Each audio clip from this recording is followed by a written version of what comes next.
All right, boys and girls, hope you've done a great job working on your handwriting and your phonics page. Today I thought we would start off by singing our songs about our coins. Do you remember our coins that we learned? The copper brown. Do you remember what coin that was? Everybody say penny. Good. Do you know the president, the president, the president? Do you know the president whose face is on the penny? Yes, we know the president, the president, the president. Yes, we know the president. His name is, you should be saying Abraham Lincoln. Good job. All right, remember our next coin is the nickel. And if you remember, nickel is how much? 5. Do you know the president, the president, the president? Do you know the president whose face is on the nickel? Yes, we know the president, the president, the president. Yes, we know the president. His name is Thomas Jefferson. Good job, boys and girls. A nickel, 5 cents. We count by fives. All right, do you remember this one? It's smaller than a nickel, but it's worth more. Don't let that trick you. It's the dime. Do you know the president, the president, the president? Do you know the president whose face is on the dime? Yes, we know the president, the president, the president. Yes, we know the president. His name is Franklin D. Roosevelt. That's a big name to remember.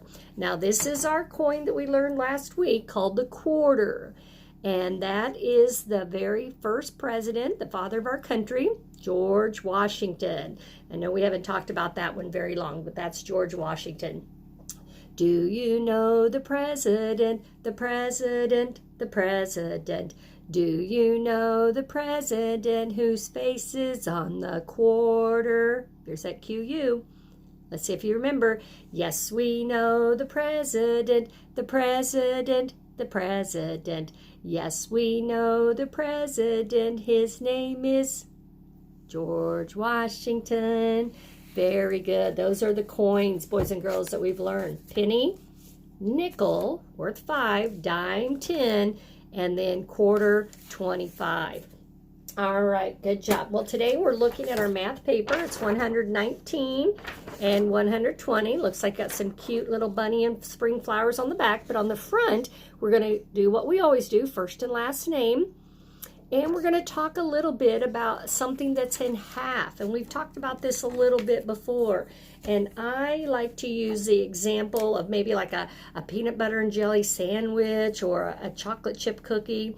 And then Miss Paris can use the size of a square, the shape of a square or circle to kind of show you. When we're talking about something in half, that means that both sides are going to be just about the same.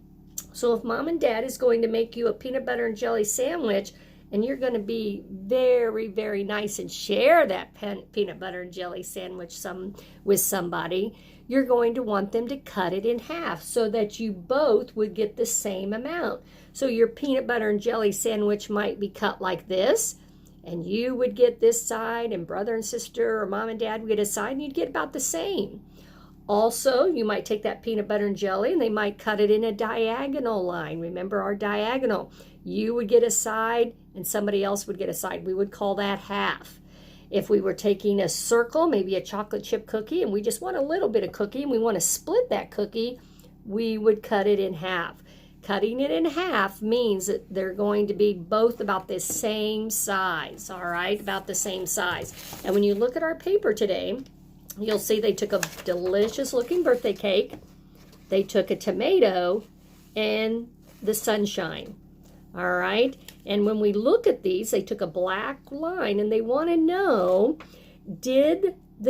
was the shape divided in half? What do you think about that birthday cake? Was it divided in half if we took a real cake? I would say it was, yeah.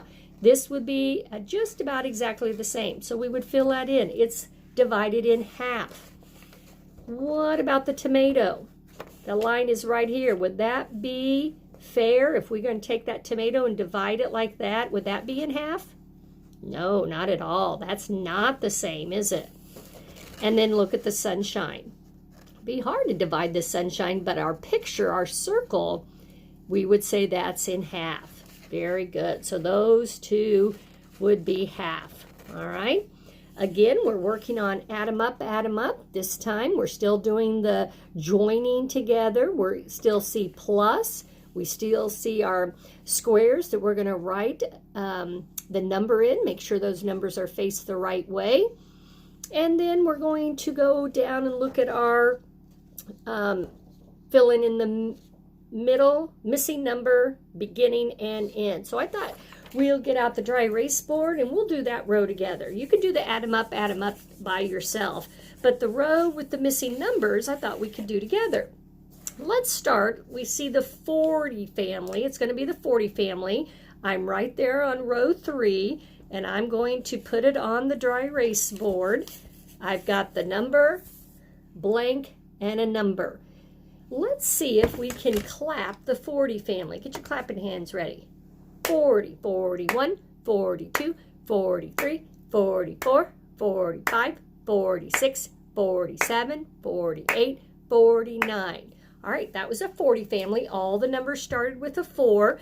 And then when we look at that red square, we see the 40 family. We see 41, blank, 43. What number, and we just clapped it, comes between 41 and 43? What is that number? What should I be writing? You should be saying 42, and then taking your pencil and making 42. It's a 4 for the 40 family. We're even saying 442, so that when we read it, it says 41, 42, 43. And I know those are backwards, but you can look at your paper to see the correct way it's written. All right, on the next one, there is a square, and its numbers are in the teen family. Remember, numbers in the teen start with what? You should be saying 1. Numbers in the teen start with 1. So let's take and snap the teen family. Remember, the teen family starts with 10. We don't hear the teen name, but it is in the teen family. 10, 11, 12, 13, 14, 15, 16, 17, 18, 19. Very good. I hope you're snapping and counting with me. I want you to be counting and saying those numbers out loud. So when we look at the teen family, we see blank, 17, 18. What was the number that goes in front? If I have to go back and say the teen family again, that's okay.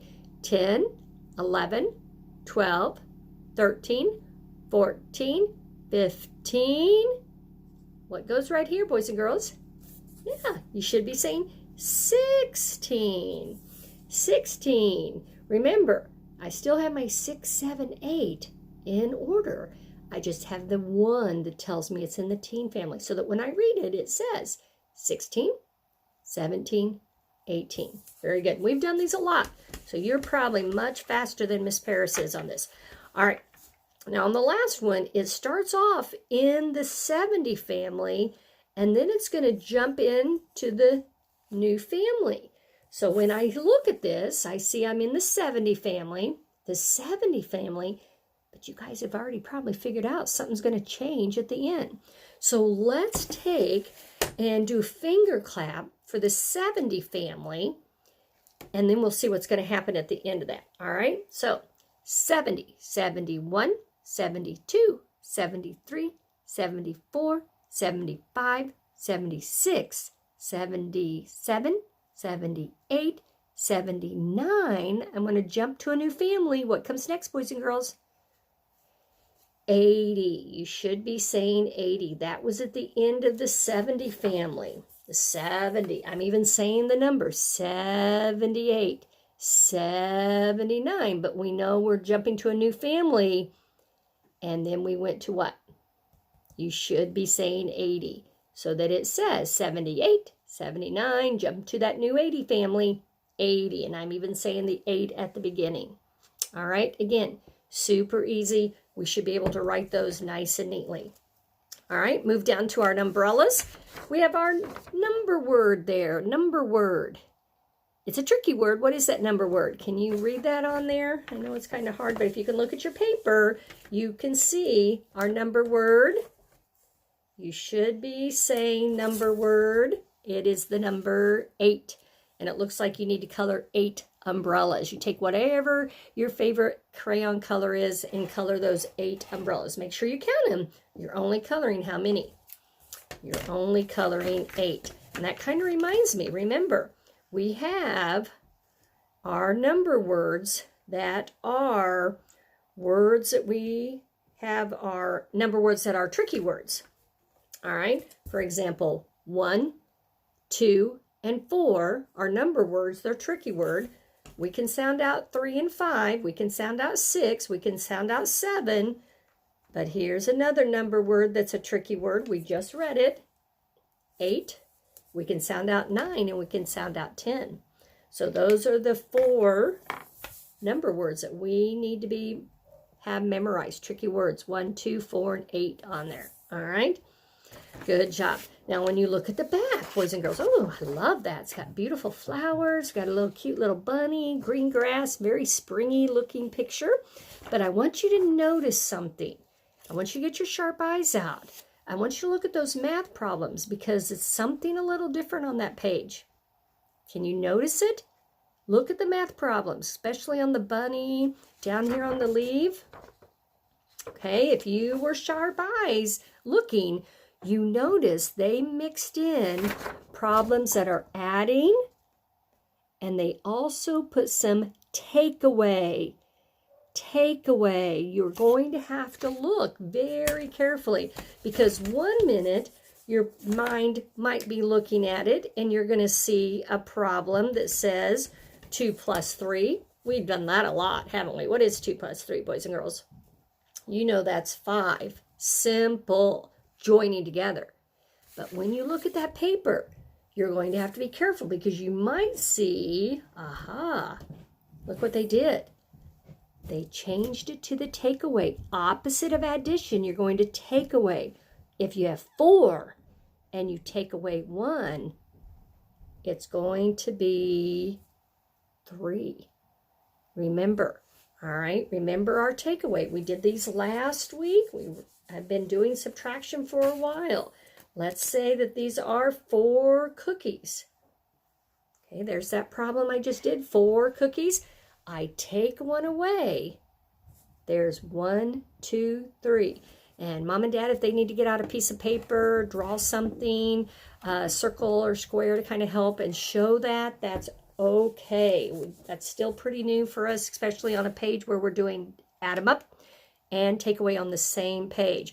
Boys and girls, make sure that when you're writing your numbers, just like we've been doing, they didn't give you a square, but you write the number neatly under the line, whether it's adding or subtraction. All right, after you do that, you get to go back and you get to do the fun part.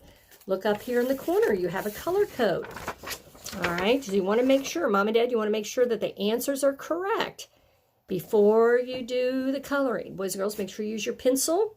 Make sure your answers are correct. If you want to look, have mom, dad, brother, sister look at it to make sure you didn't make a mistake, that your numbers are faced the right way. Because remember, once we color, we can't erase that. So then you get to go back and you get to do the color code. If the answer was 3, what color will you color it? Brown. Answer 4, you see green. 5, purple. 6, yellow, and 7 is orange. So that when you're done, you have a nice, pretty spring picture there with your addition and subtraction, all pretty and colored on there. All right, again, use your pencil, use your crayons, do your very best, make sure your numbers are faced the right way. All right, so go ahead and work on that and do your best kindergarten work on your page.